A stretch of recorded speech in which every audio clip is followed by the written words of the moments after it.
костер. У большинства людей, заблудившихся в лесу, нет при себе такой роскоши, как огниво. Знаете, что обычно носят с собой люди? Мобильник, бумажник, ключи.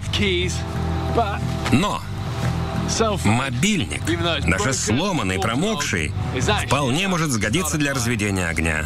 Выньте из него батарею, зачистите торец с клеммами.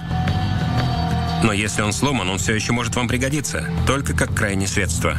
Коснувшись лезвием ножа обеих клемм, вы сократите батарею, вызвав выделение тепла и появление искр. Труд у меня наготове. Смотрите. Вот так.